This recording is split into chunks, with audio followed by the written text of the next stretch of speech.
You've heard it sung 1,000 times, at graduations, at protests, at moments when black people needed to remember who they are. The words lift every voice, and sing has echoed through generations. But how many people know the name of the man who wrote it? How many know that this one man, this single man, did 6 impossible things? It was February 12th, 1900, Jacksonville, Florida. A school principal named James Weldon Johnson was asked to write something for Abraham Lincoln's birthday celebration.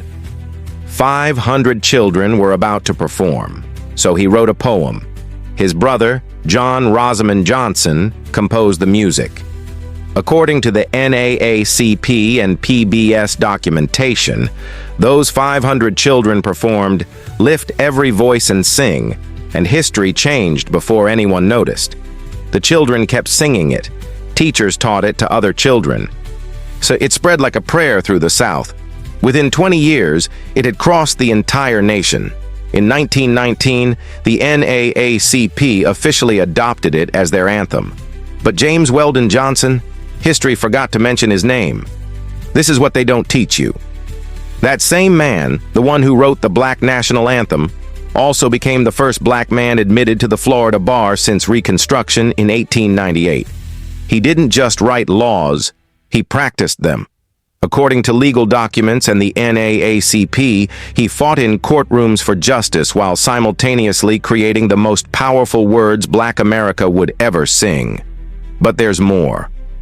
President Theodore Roosevelt appointed him U.S. consul to Venezuela in 1906, then to Nicaragua in 1909. He represented America on the world stage as a black diplomat when black Americans weren't supposed to represent anything. He negotiated with foreign governments. He carried diplomatic authority, all while being black in the early 1900s. And he was still writing. According to documented literary records, he published The Autobiography of an Ex-Colored Man in 1912, a landmark novel that became required reading in American literature courses worldwide.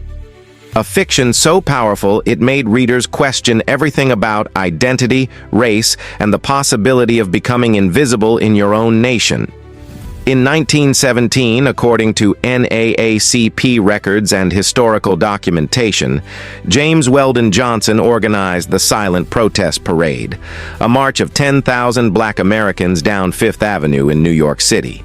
No chanting, no shouting, and just silent footsteps carrying signs. "Mothers, do you know that your sons are being burned at the stake?" The world watched black dignity march in absolute silence and understood the message in the quiet. In 1920, he became the NAACP's first executive secretary, not a figurehead, the operating officer. According to documented records, he expanded the NAACP from 68 branches to 310 branches. He registered millions of voters. He led the national campaign against lynching.